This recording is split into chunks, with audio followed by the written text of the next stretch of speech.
Hello everyone, I welcome you all to our channel Mission Gurukul. आज के इस video में हम लोग पिछले लेक्चर के कुछ डाउट्स आ रहे थे, उन्हें सबसे पहले तो देखेंगे। साथ ही साथ ट्रेडिशनल अप्रोच क्या होता है, मॉडर्न अप्रोच क्या होता है और अकाउंट्स का क्लासिफिकेशन को हम लोग देखेंगे। चलिए तो फिर स्टार्ट करते हैं। Quick revision of the previous lecture for the golden rule of accounting.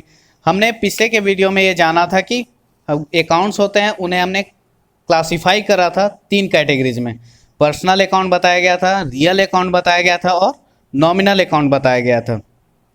Personal account में कौन कौन से आएंगे, रियल अकाउंट्स में क्या आएंगे और नॉमिनल अकाउंट्स में क्या आएंगे, मैं उम्मीद करता हूं कि अब आप लोगों को उसमें कोई डाउट नहीं रह गया होगा। साथ ही साथ पर्सनल अकाउंट के डेबिट एंड क्रेडिट के क्या रूल होते हैं, जो रिसीवर है वो डेबिट होगा कि क्रेडिट होगा, जो रियल अकाउंट है उसमें जो मेरे पास आ रहा है वो डेबिट होगा या क्रेडिट होगा, ये सब आपको अब तक अच्छे से समझ में आ चुका होगा। तो इसमें एक डाउट आ रहा था, एक स्टूडेंट ने मुझसे पूछा था कि ये जो यहाँ पे बताया गया है, ये transaction goods purchase from MS Sumit traders for ₹55,000, इसमें यहाँ पे जो इसके एनालिसिस हमने की थी, एनालिसिस में यहाँ पे लिखा गया था कि गुड्स तो बढ़ गए लेकिन साथ ही साथ आपके लायबिलिटीज भी बढ़ गए। यहाँ तो लिखा हुआ नहीं है कि ये जो ट्रांजैक्शन है क्रेडिट पे गया है, फिर क्यों लायबिलिटीज बढ़ गई भाई। तो ये जो इस तरीके से आपका स्टेटमेंट दिया हुआ रहा है, गुड्स परचेज फ्रॉम, किसी इंटरप्राइज का नाम दे दिया गया होगा वहाँ पे, और फिर कैश में दिया गया है या फिर चेक में दिया गया है, ये सब कुछ अगर नहीं बताया गया होगा तो इस तरीके के स्टेटमेंट को आप ये मानोगे कि ये जो ट्रांजैक्शन हुआ ये क्रेडिट में हुआ है। चल, तो एक छोटा सा ही डाउट था लेकिन इम्पॉर्टेंट लगा मुझे, इसलिए मुझे यहाँ पे बता देना ज़रूरी समझा मैंने। चलिए, और ये जो हमने जो यहाँ के ट्रांजैक्शंस बताए थे, इन्हें देखते हैं कि ये जो ट्रांजैक्शन हुए, ट्रांजैक्शन की एनालिसिस हम लोग क्यों करते हैं, क्योंकि हम लोग जानना चाहते हैं कि इस ट्रांजैक्शन के होने से हमारा बैलेंस शीट जो है वो किस तरीके से अफेक्ट हो रहा है। तो वही हम लोग अभी देखने वाले हैं कि ये जो पूरा यहाँ पे ट्रांजैक्शन लिखा गया है, आप लोग इसका स्क्रीनशॉट ले सकते हैं, मैं धीरे धीरे स्क्रॉल कर रहा हूँ। तो ये जो ट्रांजैक्शंस यहाँ पे हुए हैं, इनका बैलेंस शीट पे क्या प्रभाव पड़ेगा वो हम लोग अभी देखते हैं। तो चलिए, सबसे पहले तो क्या डेबिट हो रहा है, क्या क्रेडिट हो रहा है, वो सब में तो अब तक आपको कोई डाउट नहीं रहना चाहिए। अगर फिर भी है तो आप पिछले के वीडियोस को देखिए, डेबिट क्रेडिट, कौन सा अकाउंट डेबिट हो रहा है, क्या क्रेडिट हो रहा है, वो सब आप अच्छे से समझ गए होंगे। अभी के टाइम पे हम लोग सिर्फ बैलेंस शीट की एनालिसिस करेंगे। हालांकि बैलेंस शीट आपको बताया नहीं गया है, लेकिन फिर भी बिल्कुल बेसिक सा चीज़ है। आगे के वीडियो में हम उसे अभी डिटेल में देखेंगे, लेकिन इसकी जो एनालिसिस है वो पहले हम देख लेते हैं। क्या है यहाँ पे, started business with capital of ₹5 lakh. तो इससे यहाँ पे क्या हुआ कि हमारा जो बिजनेस में कैश है वो बढ़ गया, लेकिन साथ ही साथ कैपिटल है वो भी बढ़ा। तो इन सारे जो ट्रांजैक्शंस हैं इन्हें आप देखिए। अब फिर हम आते हैं बैलेंस शीट पे। तो देखिए यहाँ पे क्या था, कैपिटल यहाँ पे हमने लिखा है कि 5,10,000। ये क्यों हो गया, यहाँ तो हमने 5 लाख ही कैपिटल का इन्फ्यूजन हुआ था, फिर वो 5,10,000 क्यों हो गया। हमने ये बात पढ़ी थी कि जो भी प्रॉफिट होता है वो हमारे कैपिटल को इंक्रीज कर देता है, और अगर लॉस होता है तो कैपिटल को डिक्रीज करता है। तो इस वाले ट्रांजैक्शन में आप देखिए, goods costing ₹25,000 sold to Rajni enterprises for ₹35,000। तो इस वाले ट्रांजैक्शन में आपका 10,000 का प्रॉफिट हो रहा है, तो इसी वजह से आपका जो यहाँ पे कैपिटल है वो 5,10,000 लिखा गया है। और बैलेंस शीट के इस तरफ, मतलब लेफ्ट तरफ, हमारे क्या है, ये कैपिटल है और लायबिलिटीज है, और बैलेंस शीट के राइट तरफ हमारे एसेट्स हैं। ये आपको ध्यान में रखने की बात है। और जो लायबिलिटीज हैं वो यहाँ पे क्या हो रहे हैं, तो चलिए लायबिलिटीज को देखते हैं। तो लायबिलिटीज मतलब हमने सामान तो खरीद लिया लेकिन पैसा नहीं दिया है, तो वो हमारे अब लायबिलिटीज बन गए हैं। तो देखिए क्या होते हैं यहाँ पे, मशीनरी खरीदी हमने 1,25,000 की, तो एक ये हो गया हमारा लायबिलिटी, पैसे सिर्फ 10,000 ही दिए गए हैं। और क्या हुआ हमारा लायबिलिटी, तो goods purchase from MS Sumit traders, तो 1,25,000 यहाँ और 55,000 यहाँ, कितना हो गया 1,80,000, और ये 10,000 चूंकि दे दिया गया है तो 1,70,000 का हमारा लायबिलिटीज हो गया। अब हमारे एसेट्स क्या कैसे कैसे हैं वो हम देखते हैं। तो एसेट्स क्या है हमारे, 5 लाख तो पैसा बिजनेस में आया था कैपिटल के फॉर्म में, लेकिन फिर 4,80,000 रुपये का बैंक में अकाउंट खोल के वहाँ पे डिपॉजिट कर दिया गया। बचा हमारे पास कैश कितना, सिर्फ 20,000 रुपये, और 20,000 में से भी 10,000 यहाँ पे दे दिया गया, मशीनरी के खरीदने के समय वहाँ पे एडवांस दिया गया। तो 20,000 में से अब हमारे पास कितना बचा, सिर्फ 10,000 ही बचा। तो कैश वाले पोर्शन में हमने लिखा है 10,000, बैंक में हमने क्या डाला था 4,80,000, लेकिन फिर तुरंत ही 60,000 का हमने फर्नीचर खरीदा था, और फर्नीचर की पेमेंट हमने की थी चेक से की थी। तो 60,000 हमारा कैश बैंक से वहां से घट गया, तो बचा कितना, ये 4,20,000। डेटर्स हमारे कितने हो गए, तो डेटर्स हमारे हो गए,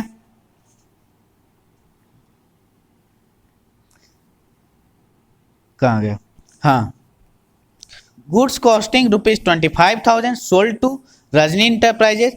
हमने 25,000 की सामान को 35,000 में बेचा। उन्होंने यहाँ पे लिखा हुआ नहीं है कि उन्होंने पैसा दिया नहीं दिया, तो हमने ये माना कि क्रेडिट में ये सेल हुआ है।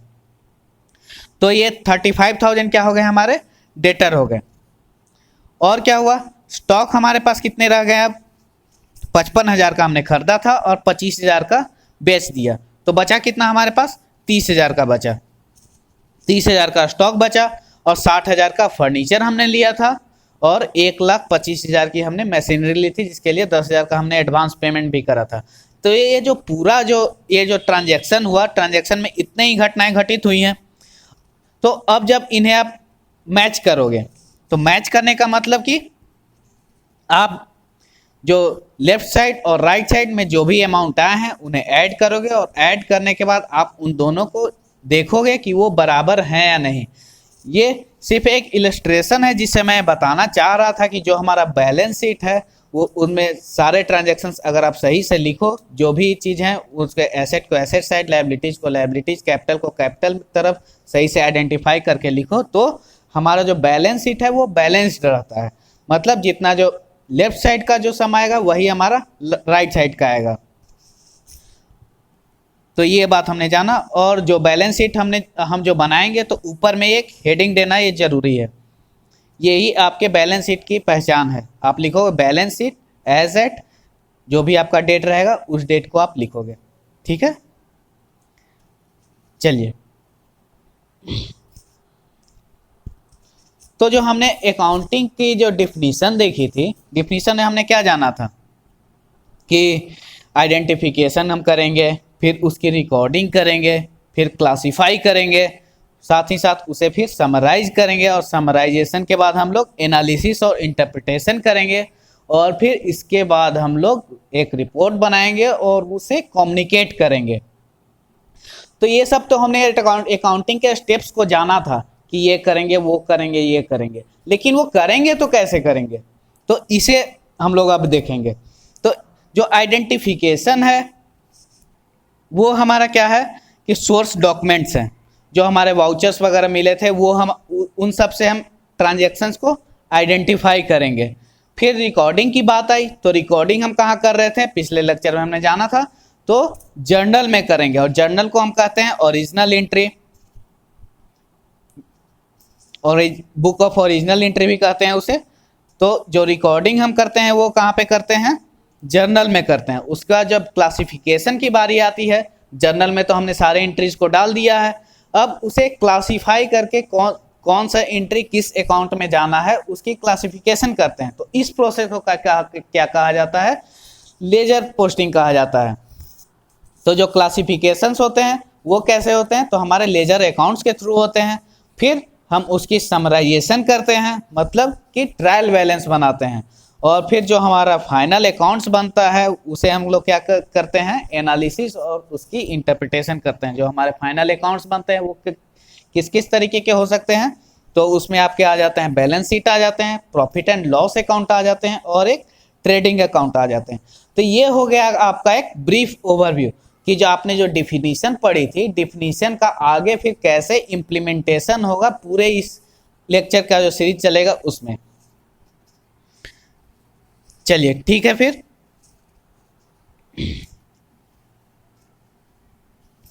अब जो हमारे पिछले के वीडियो में हमने जर्नल की भी बात की थी, उसमें एक पॉइंट रह रहा था जो मैं सोच रहा हूं कि अभी बताता चलूं। तो जो जर्नल हमारे बनते हैं उसका फॉर्मेट हम देख लिए थे, लेकिन फॉर्मेट बहुत ही ज़्यादा इंपॉर्टेंट है, फॉर्मेट की बारीकियों पे सवाल पूछे जाते हैं, इसलिए उसे हम एक बार फिर से देखने वाले हैं।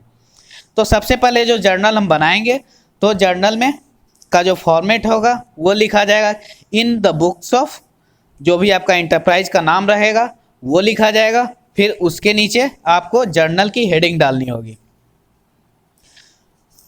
जो इसके अंदर एट्रीब्यूट्स होंगे क्या क्या होंगे, सबसे पहले तो लेफ्ट साइड में आपका डेट होगा, फिर पर्टिकुलर्स होंगे, लेजर फोलियो होगा, डेबिट अमाउंट क्या हो रहा है वो होगा, और फिर क्रेडिट अमाउंट क्या हो रहा है वो होगा।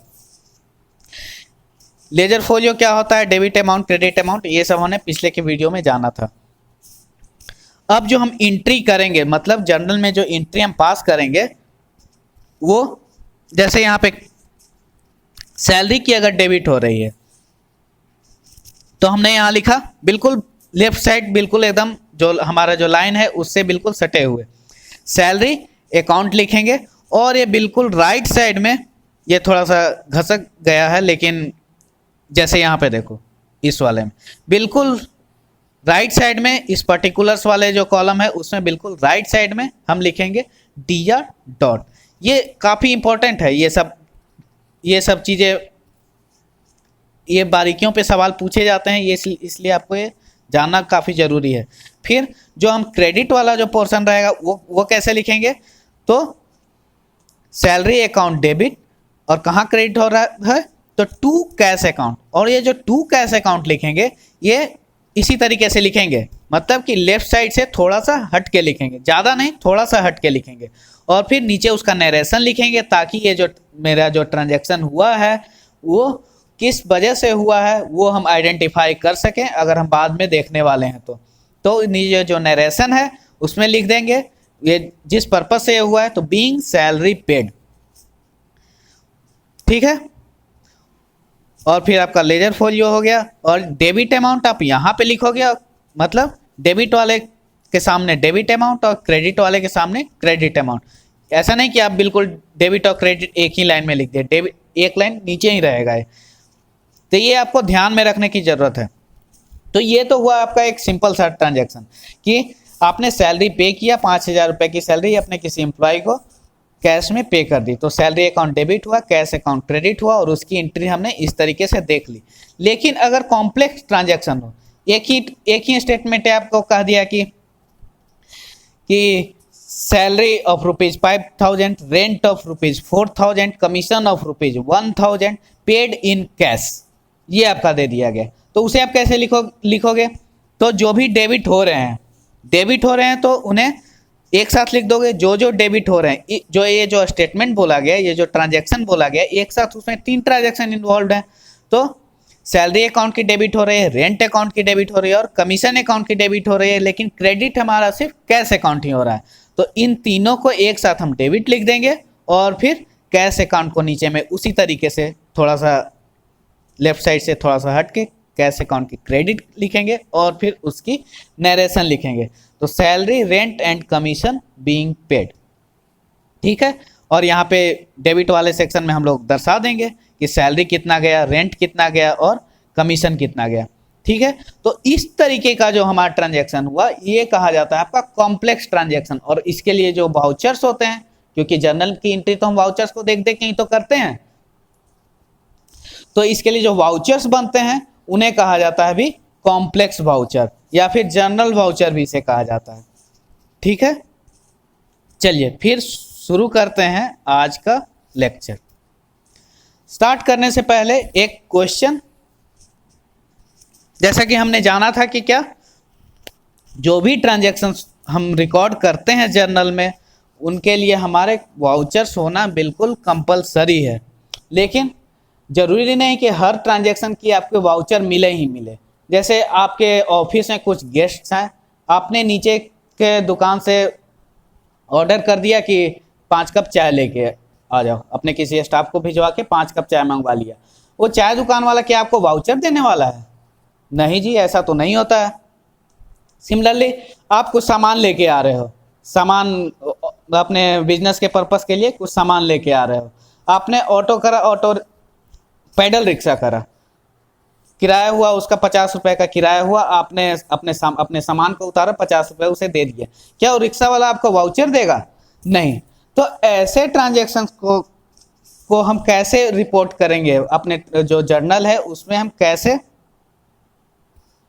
रिकॉर्ड करेंगे? उन सब के लिए हम क्या करेंगे नहीं करेंगे, मतलब जर्नल में हम किस तरीके से उनकी एंट्री पास करेंगे या फिर बिल्कुल नहीं करेंगे, इग्नोर कर देंगे, ये सब इस सिनारियो को आप लोग थोड़ा ब्रेनस्टॉर्मिंग कीजिए इस पे, तब तक हम आगे बढ़ते हैं।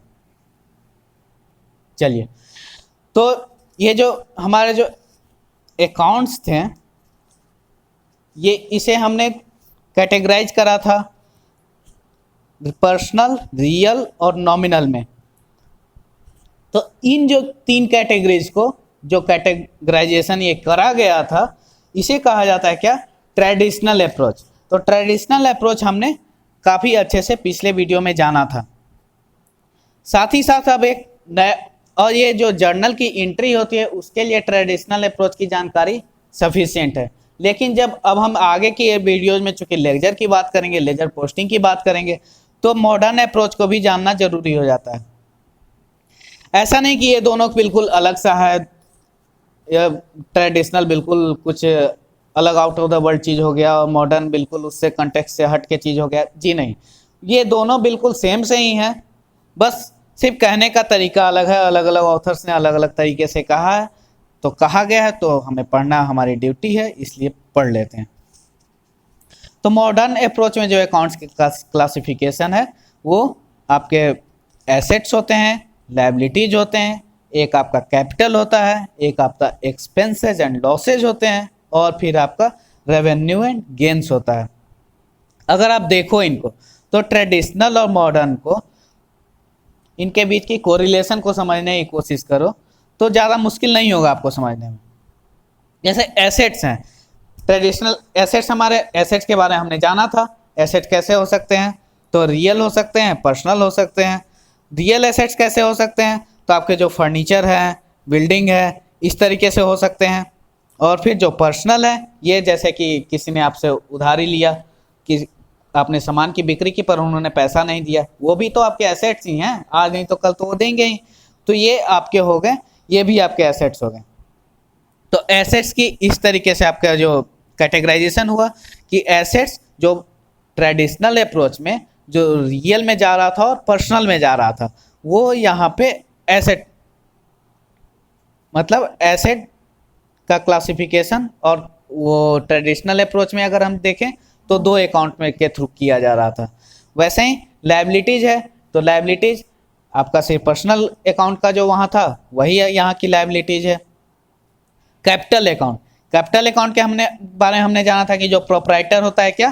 पर्सनल अकाउंट होता है। तो मतलब कि मॉडर्न अप्रोच का कैपिटल अकाउंट और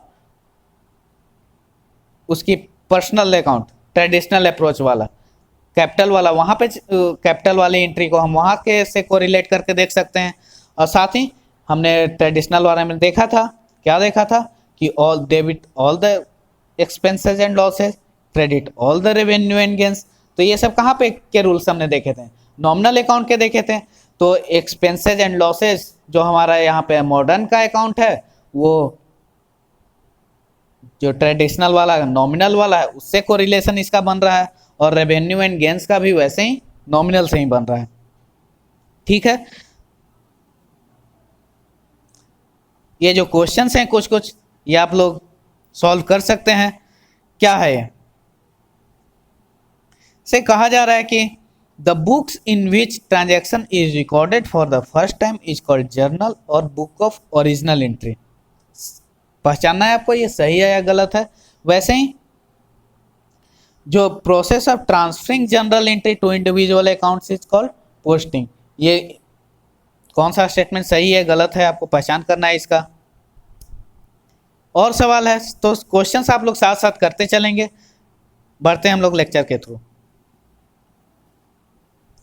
तो ये जो हमने मॉडर्न तरीके से हमने जो क्लासिफिकेशन करा अकाउंट्स का, तो इसके भी डेबिट क्रेडिट के कुछ तो रूल होंगे। ट्रेडिशनल के तो हमने पढ़ लिया था गोल्डन रूल, तो इसके भी कुछ रूल हैं। तो इसके रूल क्या है वो हम देखते हैं।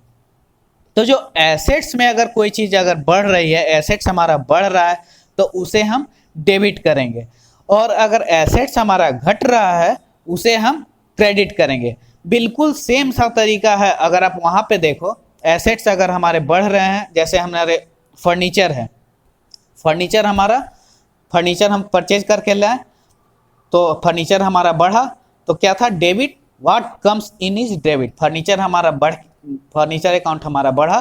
तो देखो आप बिल्कुल कोरिलेट करो, मतलब दोनों को साथ साथ समझते हुए चलो, तो ज़्यादा कंफ्यूजन या फिर दिक्कत नहीं हो रही है आपको। तो is increase in asset is debited and decrease in asset is credited. वैसे ही जो एसेट है और लायबिलिटी दोनों एक दूसरे के ठीक अपोजिट टाइप के से हम मान सकते हैं।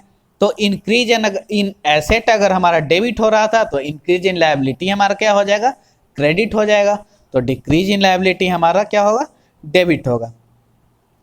वैसे ही कैपिटल क्या होगा, तो कैपिटल और लायबिलिटीज हमने देखा था ना कि कैपिटल क्या होता है, ओनर का स्टेक होता है, और लायबिलिटी क्या होता है, आउटसाइडर का स्टेक होता है। तो जिस तरीके से लायबिलिटीज बिहेव कर रहा है बढ़ने घटने से, उसकी डेबिट हो रही है, क्रेडिट हो रही है, उसी हिसाब से आपका कैपिटल का भी होगा। तो कैपिटल अगर बढ़ रहा है तो आपका क्रेडिट किया जाएगा उसे, और कैपिटल अगर घट रहा है तो उसे आपको डेबिट किया जाएगा। और जो प्रॉफिट एंड लॉस जो हमारे होते हैं, तो प्रॉफिट अगर होता है तो क्या होता है हमारा, ये जाना था हमने कि प्रॉफिट होने से हमारा कैपिटल बढ़ जाता है और लॉस होने से हमारा कैपिटल घट जाता है। तो प्रॉफिट एंड लॉस को हम लोग कैपिटल से कैसे होता है उससे रिलेट करके हम लोग कर लेंगे। और फिर ये तो वो जो नॉमिनल अकाउंट का रूल था वही है कि debit all the expenses and credit all the incomes. तो इसमें कोई नई बात नहीं है, बस सिर्फ कहने का तरीका अलग हो गया कि हाँ वो ट्रेडिशनल था तो अब एक मॉडर्न आ गया। चलिए, तो हमने ट्रेडिशनल अप्रोच और मॉडर्न अप्रोच के थ्रू अपने अकाउंट्स को क्लासिफाई करके देख लिया, और ये भी दोनों का कोरिलेशन भी देखा, और एक को याद करके हम दूसरे को कैसे याद कर रख सकते हैं वो भी हमने समझा। अब एक बात अगर आप गौर करोगे तो देखोगे कि हमने जो वाउचर से हमने जो अपने जो जर्नल के बुक में हमने जो जर्नलाइजिंग करी थी, तो सबसे पहले तो हमने वहाँ पे उसे वो क्या बोलते हैं, बुक ऑफ ओरिजिनल एंट्री। और ये क्यों बोलते हैं वो भी समझने वाली बात है। वो इसलिए बोलते हैं कि सबसे फर्स्ट एंट्री कहाँ पे गई, हमने हमारे वाउचर से जो फर्स्ट एंट्री हमने वहाँ पे डाली, फिर वहाँ से उठा के हम कहाँ पे डाल रहे हैं, लेजर्स में डाल रहे हैं, जिसे इस प्रोसेस को क्या बोला जाता है, पोस्टिंग।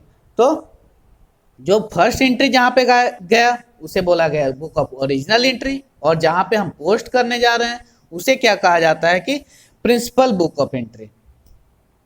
अब ये जो आपके जो जर्नल्स हैं वो तो जरूरी नहीं कि मतलब जर्नल में कई एंट्री हो सकते हैं, और एक ही तरीके की एंट्री कई बार हो सकते हैं। जैसे कैश में पेमेंट हो रहा है, एक ही दिन आपके कैश में हो सके कि आपका एक बड़ा सा बिजनेस है, तो एक ही दिन कैश की हजारों एंट्री जा सकती है। तो बाद के समय में क्या होता है कि उसे थोड़ा आइडेंटिफाई करना, उसे हैंडल करना थोड़ा मुश्किल सा होने लग जाता है जब ट्रांजैक्शंस हमारे बढ़ने लगते हैं। तो उसके लिए क्या करा जाता है, हमारे जो जर्नल्स हैं, जर्नल्स को के लिए हम लोग अलग अलग बुक तैयार कर लेते हैं, सिमिलर चीज़ों का अलग अलग हम लोग बुक तैयार कर लेते हैं। तो जो जर्नल के जो अलग अलग कैटेगरीज हम आगे बन जाती है वो क्या होती है, आपकी कैश बुक होती है जिसमें क्या आपके सारे कैश के रिकॉर्ड्स रहेंगे। एक आपका परचेजेज बुक रहा जिसमें आपके फर्म बिजनेस ने क्या क्या खरीदा वो रहेगा। फिर आपका सेल्स रहा जिसमें क्या क्या आपने बिक्री की वो रहेगा। फिर परचेज रिटर्न्स रहेगा। परचेज रिटर्न क्या होता है वो हमने जाना था कि आप परचेज करके कुछ लाए, मान लो कि वो डिफेक्टिव रह गए या फिर आपके एक्सपेक्टेशन को मीट करते हुए नहीं है, आप उसे रिटर्न कर दिए, तो परचेज रिटर्न का एक बुक बनेगा। और फिर वैसे ही सेल्स रिटर्न का भी एक बनेगा। और जो बिल्स रिसीवेबल हैं, आप जो जैसे क्रेडिट दिए हैं, क्रेडिट पे सामान आपने किसी को दिया है, आप फिर बाद में वो आपको पैसे दे रहे हैं, तो वो सब जो बिल्स रिसीवेबल हैं और बिल्स जो पेबल हैं, आप जो आपको देने हैं और जो आपको आने हैं, उन सब की आप एक अलग बुक बना के रखोगे। और फिर एक जो भी मतलब कि इस तरीके से इतने सारे कैटेगरीज आप बना लिए, इन सब में भी जो फिट नहीं बैठ रहा है उसे आप एक जर्नल प्रॉपर बनाओगे और उसमें वैसे एंट्रीज को डाल दोगे। तो ये आपका एक टास्क है कि जर्नल प्रॉपर क्या होता है, उसमें कैसी कैसी एंट्रीज को हम डालते हैं, ये आप लोग को पढ़ने की एक तरीके से असाइनमेंट आपको दिया जा रहा है। इसके बारे में थोड़ा जानिए, देखिए इसमें कैसी कैसी एंट्रीज जाती हैं। और इन सब जो हम जर्नलाइज कर रहे होते हैं, तो जरूरी नहीं कि एक ही पेज में हमारा जो जर्नल है वो, ऐसा तो नहीं कि जैसे एग्जाम में क्वेश्चंस आते हैं वैसे ही आपके जो रियल बिजनेस है वो रहता है कि एग्जाम के आपको क्या दिया जाता है, ज़्यादा से ज़्यादा 8 10 15 ट्रांजेक्शन आपको दे दिए गए और उसमें आपको उसकी जर्नलाइजिंग पोस्टिंग वगैरह ये सब करने की बात दी जाती है। पर जो एक्चुअल में तो कई ट्रांजेक्शन होते हैं, वो कई पेजेस में जाएंगे। तो एक पेज के बाद दूसरे पेज में जब हम टर्न कर रहे होते हैं, तो जब हमारा पेज खत्म हो रहा होता है वहां पे हम कर देंगे क्या, सारे को ऐड कर देंगे और ऐड के बाद उसका टोटल कैरिड फॉरवर्ड कर देंगे और जो नेक्स्ट पेज जो हमारा शुरू होगा उसे हम करेंगे क्या, टोटल ब्रॉड फॉरवर्ड। ठीक है। अब एक बात और, ये जो हमारा जैसे हमने कोई गुड्स खरीदा, तो गुड्स की वैसे कोई एक स्पेशल टाइप की वहाँ पे अकाउंट नहीं बनी हुई रहती है, लेकिन जो गुड्स आपके रहते हैं उसकी 5 तरीके की एंट्री उसकी जाती है। तो ये आपसे कई बार ये सवाल एग्जाम से पूछे गए हैं कि गुड्स, ये जो आपका मान लो कोई ट्रांजेक्शन दे दिया गया कि आपने स्टॉक्स को इतने में परचेज करा, तो ये आपका कहाँ पे जाएगा, ये गुड्स अकाउंट में जाएगा, परचेज अकाउंट में जाएगा, स्टॉक अकाउंट में जाएगा, या फिर जो आपका एसेट है वहाँ पे जाएगा। तो किस तरीके के अकाउंट में जाएगा ये, वो आपको देखने की बात है। सॉरी, एसेट तो आपका अकाउंट नहीं रहेगा, ये किस ये जो ट्रांजैक्शन आपका होगा वो किस अकाउंट में जाएगा। ऐसे ऐसे काफ़ी सवाल पूछे जाते हैं, आप पिछले साल के सवाल उठा के देखोगे तो आपको इससे खुद इसमें पता भी चलेगा। तो ये जो गुड्स हैं, गुड्स की 5 तरीके की एंट्री जाती है। एक आपका परचेज अकाउंट में गया, एक आपका सेल्स, गुड्स का आप क्या करोगे, परचेज करके लाओगे तो उस वैसी एंट्री आप परचेज अकाउंट में डालोगे। गुड्स आप तो आपके पास आ गया, अब उसकी आप बिक्री कर रहे हो तो उसे आप सेल्स अकाउंट में डालोगे। वैसे ही परचेज रिटर्न और सेल्स रिटर्न में आ गया, आप कुछ डिफेक्टिव आपके पास से आया या फिर आपके पास गया, उसकी उस वाले अकाउंट में एंट्री हो जाएगी। और फिर आपका जो गुड्स आपका जो टोटल अभी आपके पास बचा हुआ है, स्टॉक बचा हुआ है, वो उसकी एक अलग अकाउंट बन जाता है। ठीक है। चलिए, तो अभी तक की जो हमने बातें देखी, क्या क्या देखा। अब जो आपसे अगर कोई पूछता है कि ट्रेडिशनल अप्रोच क्या है, तो ट्रेडिशनल अप्रोच में आपका रियल, नॉमिनल, पर्सनल, ये सब आपके दिमाग में घूम जाना चाहिए कि अगर ट्रेडिशनल अप्रोच का जिक्र ही हुआ तो रियल में क्या है डेबिट क्रेडिट का रूल, पर्सनल में क्या है डेबिट क्रेडिट का रूल, नॉमिनल में क्या है। वैसे ही मॉडर्न की अगर बात हुई तो मॉडर्न के कौन कौन से अकाउंट्स होते हैं वो तुरंत आपके दिमाग में रिकॉल होना चाहिए। तो यही सब कीवर्ड्स आप बना के रखोगे जो कि रिवीजन के समय में आपका काम आने वाला है। रिवीजन के समय में आप पूरे, अगर आप पीडीएफ को, पूरे बुक को पढ़ने लग गए तो उसी में आपका पूरा रिवीजन ही 1 महीना 2 महीना तक चलेगा, फिर उस रिवीजन को भी आप रिवीजन करो तो ये काफ़ी टीडियस प्रोसेस हो जाएगा। तो आप पढ़ाई ऐसे करो कि आपका जो नोट्स है, नोट्स ज़्यादा से ज़्यादा आपका 2 पेज 4 पेज या 5 पेज से ज़्यादा एक सब्जेक्ट का नोट्स तो नहीं होना चाहिए। इस तरीके से आप अपना नोट्स बनाओ। कई बार बार बार ये बात कही जा रही है कि नोट्स आप लोग बनाते चलिए, ठीक है। और फिर ओरिजिनल बुक क्या होता है, प्रिंसिपल बुक क्या होता है, ये भी हमने जाना। Original book, principal book, ledger क्या है, जर्नल क्या है, वो सब भी हमने जाना। और फिर जो ओरिजिनल बुक के जो अलग अलग जो हमने यहाँ पे उसके कैटेगरीज पढ़ी, वो भी जैसे ओरिजिनल बुक का नाम आते ही ओरिजिनल बुक को किन किन कैटेगरीज में आपको डिवाइड किया जा रहा है वो सब आपके दिमाग में आ जाने चाहिए, कैसे उनकी एंट्री हो जाती है, ये सब एक क्विक रिवीजन आपके दिमाग में तुरंत 5 मिनट में अगर आप उनके बारे में सोचो तो हो जाना चाहिए। फिर गुड्स के बारे में भी हमने जाना। तो एक और यहाँ पे हमने कीवर्ड्स का लिस्ट दे दिया था, इन्हें भी देख लेते हैं क्या था। जो आपके जो वाउचर्स हैं सिंपल हो सकते हैं, कॉम्प्लेक्स हो सकते हैं, और वाउचर्स के अलग अलग कैटेगरीज भी हमने पढ़ी थी, वो कैसे हो सकते हैं उनमें। चलो एक चीज़ और आपको देखने की बात है कि आपके जो डेबिट नोट क्या होता है और क्रेडिट नोट क्या होता है, या अगर आप जानते हो तो इसे कमेंट सेक्शन में बताइए, और नहीं जानते हो तो इसके बारे में देखिए क्या है ये डेबिट नोट क्या है और क्रेडिट नोट क्या है। तो वाउचर्स के बारे में, वाउचर्स हो गए आपके। जो कंपाउंड जर्नल कैसे होते हैं वो हमने देख लिया, जैसे एक साथ जो कई एंट्रीज हम एक साथ कर रहे थे उन्हें कॉम्प्लेक्स कंपाउंड या फिर जर्नल वाउचर्स कहते हैं, ठीक है। और जो हमारे ये भी देखा जो हमने वहाँ पे उसकी जो फॉर्मेट देखी थी उसमें देखा था ना कि डेबिट एंड क्रेडिट कहा जाता है। इसका सिंपल मतलब अगर आपसे पूछा जाए तो क्या कहोगे आप कि डेबिट जो लेफ्ट साइड रहता है वो डेबिट रहता है, जो राइट साइड रहता है वो क्रेडिट रहता है। तो बिल्कुल एक लेमन टर्म में आपको अपने नोट्स बनाने हैं और वो ये पढ़ाई को समझते हुए चलना है। और जो अकाउंट होते हैं यहाँ पे देखिए, ये जो पोस्टिंग आप करोगे अकाउंट जो आपके बनेंगे, तो ये देखो इसे कहा जाता है टी फॉर्म ऑफ अकाउंट। मतलब देखो दिख रहा है, मतलब date particular journal folio amount, फिर date particular journal folio amount. तो जैसे टी कैसे लिखा हुआ रहता है उसी तरीके से इसकी ये शेप बन रहा है कि नहीं, तो यही कहा जाता है आपका टी फॉर्म ऑफ अकाउंट। तो ये भी पूछा जाता है आपका कि आपको जो अकाउंटिंग होती है वो किस फॉर्म में रहती है, टी फॉर्म होता है, एल फॉर्म होता है। तो ये सब छोटे छोटे चीज पे गलतियां होने की जो चांसेस है वो बहुत ज़्यादा होती हैं। तो ये सब छोटी छोटी चीज़ों को आप लोग अच्छे से करते चलिए, और बाकी जो इसके कॉन्सेप्ट्स हैं वो भी हम लोग तो देखते चल ही रहे हैं। चलिए फिर अब लेजर्स को शुरू करते हैं।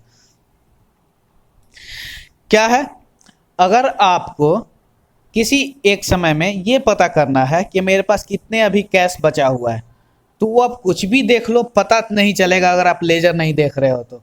आप जर्नल देख लो, बैलेंस शीट देख लो, प्रॉफिट एंड लॉस अकाउंट देख लो, कहीं से नहीं पता चलेगा।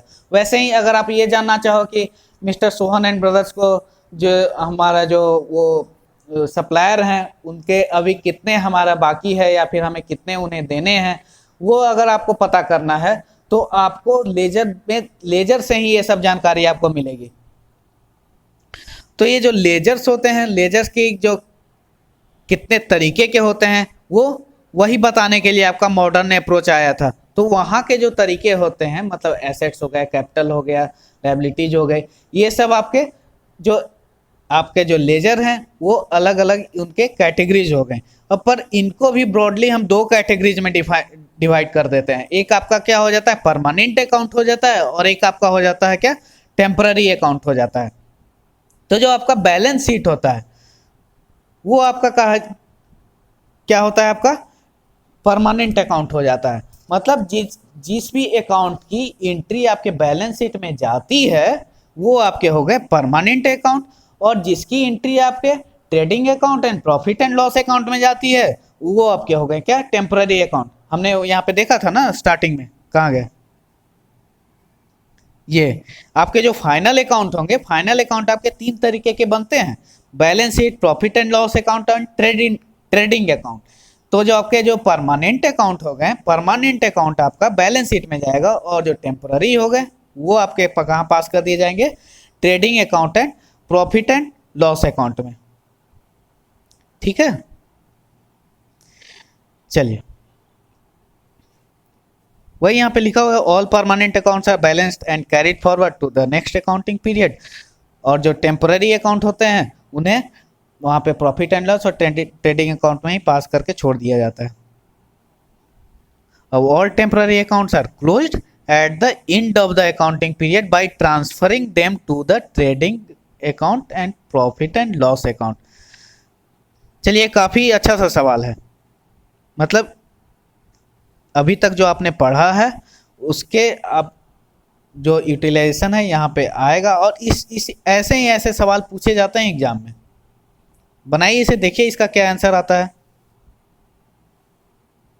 ठीक है, तो अब लेजर्स को तो हमने जान लिया। अब क्या होगा, लेजर्स की हमने जो बेसिक जो ओवरव्यू है वो देख लिया। अब हम जो एक्चुअल प्रोसेस पे आते हैं, तो प्रोसेस क्या है हमारा, पोस्टिंग। तो लेजर की हम पोस्टिंग करेंगे, तो जो कोई अगर प्रोसेस कर रहे हैं तो उसका कुछ ना कुछ तो तरीका होना चाहिए। तो वैसे ही लेजर पोस्टिंग का आपका कुछ तरीका है। तरीका क्या है, सबसे पहले तो आपके अकाउंट को आइडेंटिफाई कर लेना है। ठीक है, फिर यहां पे पहले आप देख लीजिए, इस तरीके से आपका जो अकाउंट है वो दिखेगा। तो सबसे पहले तो आप अकाउंट को क्लासिफाई करो कि ये आपका कौन सा अकाउंट में एंट्री जाएगा। जैसे अकाउंट आपके हो गए, कैश अकाउंट हो गया, मतलब जो भी ट्रांजैक्शन हो रहे हैं उस वही अकाउंट हो जाएगा। जैसे कैश की अगर हो रही है तो कैश अकाउंट हो गया, फर्नीचर की हो रही है तो फर्नीचर अकाउंट हो गया, स्टॉक की हो रही है तो स्टॉक अकाउंट हो गया, परचेजेज हो रहे हैं परचेज अकाउंट हो गया। तो इसमें ज़्यादा दिमाग लगाने वाली बात नहीं है। तो सबसे पहले हम क्या करेंगे, यहाँ पे सबसे पहले कहा गया है लोकेट कीजिए आप, फिर आपको डेट डालिए। डेट हमने देखा था लेफ्ट साइड में बिल्कुल, और वहाँ पे टी शेप में उधर भी है, वहाँ पे भी हम लोग डेट डालेंगे। और पर्टिकुलर्स कॉलम में हम लोग क्या डालेंगे, in the particulars column write the name of the account through which it has been debited in the journal. Left side की अगर बात करें तो, और राइट साइड में क्या करेंगे, तो वैसे ही जिससे वो क्रेडिट हुआ है वो हम डालेंगे। जैसे यहाँ पे देखिए, तो फिर पोस्टिंग कैसे हम करेंगे वो जानते हैं। तो सबसे पहले तो ये आपका हुआ अकाउंट का, एक आपका जो भी आपका अकाउंट रहेगा वो इस तरीके से आपको दिखेगा। देखा हमने कि टी शेप में दिखेगा। सबसे ऊपर आपका नेम ऑफ द अकाउंट रहेगा। जैसे अगर कैश की अगर बात हो रही है तो यहाँ पे नेम ऑफ द अकाउंट में लिखा रहेगा कैश अकाउंट। ठीक है, लेफ्ट साइड में देखो, यहाँ पे कॉर्नर में यहाँ पे DR लिखा हुआ, मतलब कि ये हमारे डेबिट का साइड है। और राइट साइड में हमारा CR लिखा हुआ है, मतलब कि ये क्रेडिट का साइड है। सबसे पहले हम क्या करेंगे, डेट की एंट्री करेंगे। जिस डेट में हमारा ये ट्रांजैक्शन हो रहा है वो तो हमारे पता चलेगा ही, उसकी एंट्री हम वहाँ पे कर देंगे। ठीक है, फिर पर्टिकुलर्स वाले में, डेबिट साइड के पर्टिकुलर्स में हम क्या लिखेंगे। तो जैसे फॉर एग्जांपल अगर हमने फर्नीचर को सेल किया, फर्नीचर को सेल करा, तो कैश अकाउंट में क्या हुआ, फर्नीचर को सेल करा तो हमारे पास कैश आया।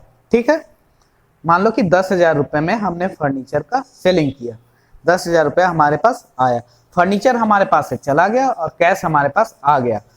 देखिए, debit what comes in, credit what goes out. Furniture हमारा चला गया, कैश हमारा आ गया। तो कैश की हमारी क्या होगी, डेबिट होगी। तो कैश में हम डेबिट कर रहे हैं, मतलब कि कैश अकाउंट की हम डेबिट कर रहे हैं। ठीक है, तो डेबिट वाले सेक्शन में हम क्या लिखेंगे, DR वाले सेक्शन में के पर्टिकुलर्स में हम लिखेंगे क्या, फर्नीचर अकाउंट। फर्नीचर क्यों लिखेंगे, क्योंकि फर्नीचर की वजह से ये डेबिट हुआ है। ठीक है ना, कंफ्यूज होने वाली बात नहीं है कि यहाँ पे फर्नीचर तो क्रेडिट हुआ है फिर उसे हम यहाँ पे क्यों लिखेंगे। ये हमारा जो अकाउंट है ये कैश अकाउंट है, और कैश अकाउंट में डेबिट किसकी वजह से हुआ है, तो फर्नीचर की वजह से हुआ है। वैसे ही अगर हम फर्नीचर अकाउंट की अगर बात कर रहे होते हैं तो वहाँ पे फर्नीचर चूंकि क्रेडिट हुआ है, फर्नीचर मेरे पास से गया है, तो फर्नीचर क्रेडिट किसकी वजह से हुआ है, हमें किसी ने हमें कुछ पैसे दे दिया और फर्नीचर लेके चला गया, तो फर्नीचर क्रेडिट हुआ है किसकी वजह से, कैश की वजह से। तो उसके क्रेडिट साइड में हम लिखेंगे कैश अकाउंट। ठीक है ना, फिर ये जर्नल फोलियो है, जर्नल फोलियो में हम क्या लिखेंगे, तो जर्नल के जिस पेज में, जैसे सिंपल सेम है लेजर फोलियो, जैसे जर्नल में रहता था लेजर फोलियो, वैसे ही यहाँ पे लेजर में है क्या, जर्नल फोलियो है। तो जर्नल के किस पेज से एंट्री यहाँ पे हम डाल रहे हैं वो आपका क्या हो जाएगा, जर्नल फोलियो में आप एंट्री करोगे। और ये जो अमाउंट, जैसे हमने 10,000 की अभी बात की, तो ये अमाउंट में आप 10,000 लिख दोगे। ठीक है, तो उसी हिसाब उसी तरीके से आपकी ये बनती जाएगी, है ना। तो ये एक सिंपल सा पोस्टिंग कैसे होता है वो हमने जाना। ठीक, अब एक एग्जांपल के थ्रू हम देखेंगे। क्वेश्चन है आपका, इसे जर्नलाइज भी करना है, मतलब जर्नल एंट्री भी इसकी करनी है और फिर इसकी लेजर पोस्टिंग भी करनी है। चलिए, तो ये जो ट्रांजेक्शन है इन्हें एक नज़र आप देखिए। अब इसकी कैसी एंट्री होगी वो इसकी ज़्यादा बताने की ज़रूरत मैं नहीं समझता हूँ क्या, क्योंकि जर्नल की एंट्री हमने काफ़ी अच्छे से पिछली बार देखा भी था, और फिर अभी के समय में, अभी के टाइम भी हमने कुछ एग्जांपल्स देखे हैं, तो जर्नल की एंट्री हम काफ़ी मतलब कि कर सकते हैं, लेकिन फिर भी एक ओवरव्यू ले लेते हैं। ठीक है, क्या है question? Journalise the following transaction of Mrs Malika fashion house and post the entries to the ledger. तो सबसे पहले देखिए क्या लिखेगा, books of Malika fashion house, ये आपका हो गया किस इंटरप्राइज का है वो लिखा गया आपका। फिर नीचे आपकी हेडिंग डालेगी क्या, जर्नल, ये पहले आपका जर्नल बनाया जा रहा है। ठीक, देखिए सबसे पहले डेट डाला 5 जून को, जो ट्रांजेक्शन है वो क्या है, business started with cash 2 lakh. यहाँ पे देखिए कैश हमारा क्या आया, बिजनेस में आया, बिजनेस के लिए कैश आया, तो जो आ रहा है उसकी क्या करेंगे हम, डेबिट करेंगे। तो डेबिट हमने करा क्या, बिजनेस का 2 लाख रुपए से। ठीक, ये थोड़ा एक रो नीचे आ गया है, ऊपर रहेगा, ध्यान रखिएगा, ऐसी गलती आप ना करिएगा। कैश अकाउंट आपका 2 लाख से आपका डेबिट हुआ, और चूंकि बिजनेस स्टार्ट किया गया है तो क्या है, कोई प्रोप्राइटर है वो स्टार्ट करता है, तो कैपिटल अकाउंट का यहाँ पे क्या होगा, क्रेडिट हो गया। ठीक, अब देखिए नेक्स्ट ट्रांजेक्शन क्या है, open A bank account with syndicate bank, कितने से क्लियर करा गया, 80,000 से। तो बैंक अकाउंट में आपके क्या हो गए, पैसे गए, वहां पे आपका 80,000 से उसे डेबिट करा गया, और कैश चूंकि आपने कैश निकाल के वहां पे जमा कर दिया, उसकी क्या हो गई, क्रेडिट हो गई। नीचे नरेशन भी अब लिख देंगे, open A current account with syndicate bank. अब देखिए ये यहाँ पे, ये जानबूझ के मैंने इस तरीके से स्पेस वगैरह छोड़ के यहाँ पे आपको बताने के लिए ही करा है। क्यों, कैसे हम कैरी फॉरवर्ड करेंगे और कैसे हम ब्रॉड फॉरवर्ड करेंगे। तो टोटल कैरी फॉरवर्ड ये हम यहाँ पे लिखेंगे, ठीक है ना, और फिर ये अभी तक के जो भी अमाउंट आए हैं वो हम ऐड कर देंगे, 2 लाख एंड 2,80,000 हो गए, 2,80,000 दोनों डेबिट वाले अमाउंट भी और क्रेडिट वाले अकाउंट भी, वैसे अमाउंट भी ऐड हो गए। और फिर जब हम नीचे नेक्स्ट पेज पे जाएंगे वो टोटल हम ब्रॉड फॉरवर्ड करेंगे, ऊपर से सेम अमाउंट हम यहाँ पे लिख देंगे। सिमिलरली और भी ट्रांजेक्शन हैं तो उन सब की एंट्री यहाँ पे होगी, और होने के बाद आपका टोटल ये यहाँ पे कर दिया जाएगा। क्योंकि देखो हर एक ट्रांजेक्शन के हमने डुअलिटी एस्पेक्ट की बात की थी, हर एक ट्रांजेक्शन में 2 अकाउंट इन्वॉल्व हो रहे हैं, और एक डेबिट हो रहा है, एक क्रेडिट हो रहा है, तो हर अकाउंट में 2 एंट्री आपकी जा रही है, तो जो सम आपका इधर का आएगा वही सम आपका डेबिट का आएगा, वही सम आपका क्रेडिट का आएगा। ठीक है, तो अब इसकी पोस्टिंग हम कैसे करेंगे, हमें ये अब समझने की जरूरत है। चलिए, तो सबसे पहले ये किस तरीके से होता है वो तो आपने देखा ही था। यहाँ पे क्या, लेफ्ट साइड कैश अकाउंट, सबसे पहले हम कैश अकाउंट की बात कर रहे हैं, तो posting in the laser book, ये आपका कैश अकाउंट की हम कर रहे हैं। लेफ्ट साइड में आपको क्या लिखा गया है, dr.cr. आपका राइट साइड में लिखा गया, date particular journal folio amount, ये आपका हो गया डेबिट साइड वाला ये, और date particular journal folio amount, ये आपका हो गया ये क्रेडिट साइड वाला। ठीक है, तो कैश की हम बात कर रहे हैं अभी, तो देखिए कहाँ कहाँ कैश इन्वॉल्व हुआ है पहले हम वो देखेंगे। ठीक, तो सबसे पहले क्या कहाँ पे आया है, ये यहाँ पे आया है, 2 लाख रुपए से उसने बिजनेस स्टार्ट करा, तो सबसे पहले तो कैश हमारा आया, यहाँ पे हमने लिखा कैपिटल 2 लैक्स कैश हमारा आया यहाँ पे। अब देखिए कैश हमारा आया तो वो हमने यहाँ पे लिखा। अब देखिए फर्स्ट ट्रांजेक्शन में हमारा क्या हो रहा था, कैश हमारा क्या हो रहा था, डेबिट हो रहा था, तो कैश अकाउंट के डेबिट वाले सेक्शन में हमने क्या लिखा, कैपिटल लिखा। कैश हमारा डेबिट किस वजह से हो रहा था, तो कैपिटल अकाउंट की वजह से हो रहा था, तो कैश अकाउंट के ये डेबिट वाले सेक्शन में हमने क्या लिखा, कैपिटल लिखा। ठीक, और कहाँ कहाँ कैश इन्वॉल्व हो रहा है, ये कैश हमारा ये डेबिट हो रहा था, हमने कैश वाले अकाउंट में डेबिट कर दिया, किस वजह से हुआ, तो एक कैपिटल से हुआ तो कैपिटल लिख दिया। अब देखिए कहाँ आ रहा है, ये आपका आ रहा है, ये बैंक से हो रहा है। ठीक, उसका कैश का क्रेडिट हो रहा है। तो बैंक में हम मतलब क्रेडिट वाले सेक्शन में बैंक लिखा और कितने से हो रहा था, 80,000 से हमने अकाउंट खोला था, तो वो हमने यहाँ पे लिखा। समझ रहे हैं ना कौन मतलब पर्टिकुलर्स में हम बैंक क्यों लिखें, ये इस बात को आप समझिएगा। कैश अकाउंट हमारा क्रेडिट हो रहा है, किस वजह से हो रहा है, तो बैंक की वजह से हो रहा है, तो हमने यहाँ पे बैंक लिखा और उसका अमाउंट लिख दिया। ठीक, अब और देखते हैं नेक्स्ट कैश कहाँ पे है। तो नेक्स्ट कैश हमारा है, ये तो क्रेडिट का है, 12 जून वाला, ऑफिस मशीन परचेज। और आपका कहाँ पे कैश, हाँ ये रहा 22 जून। तो सेल हो रहा है, कैश अकाउंट की डेबिट हो रही है, किस वजह से हो रही है, तो सेल से हो रही है। तो सेल से हमने लिखा, मतलब डेबिट वाले सेक्शन में हमने सेल्स को लिखा, जो अमाउंट था वो करस्पॉन्डिंग अमाउंट हमने डाल दिया। फिर 25 जून को गुलमोहर फैशन हाउस से कैश का क्या हो रहा है, क्या क्रेडिट हो रहा है, किस अमाउंट से हो रहा है, 30,000 से। तो कैश अकाउंट के क्रेडिट वाले सेक्शन में हम क्या लिखेंगे, गुलमोहर फैशन हाउस अकाउंट, और उसकी जो अमाउंट है वो डाल देंगे। सिमिलरली आपका ये सैलरी अकाउंट डेबिट हो रहा है, किस वजह से हो रहा है, तो कैश से हो रहा है। तो कैश वाले अकाउंट में हम लोग क्रेडिट वाले पोर्शन में हम क्या लिखेंगे, सैलरी लिखेंगे। ठीक है, अब ऐसे ही हर एक अकाउंट की आपकी पोस्टिंग होती है। अब जैसे कैश अकाउंट का हो गया, वैसे ही आप चाहो तो सैलरी अकाउंट की कर सकते हो, वैसे ही आप चाहो तो बैंक अकाउंट की कर सकते हो। ये सारे में इसी तरीके से हम लोग करेंगे। तो बाकी के जो अकाउंट्स हैं उनकी पोस्टिंग करना आपका एक असाइनमेंट हो गया, ये सब की पोस्टिंग आपको करना है। ये ऐसा नहीं कि एग्जाम में आपको पोस्टिंग करने के लिए दे दिया जाएगा, लेकिन कुछ सवाल ऐसे जरूर पूछे जाते हैं जो कि अगर आपको ये कॉन्सेप्ट नहीं पता है तो आप कर ही नहीं सकते हो। तो मैं ये सजेस्ट आपको करूंगा कि कम से कम तो 3-4 क्वेश्चन जो है किसी बुक से आप उठाइए, उसकी जर्नलाइजिंग कर लीजिए, उसकी पोस्टिंग कीजिए, कर दीजिए।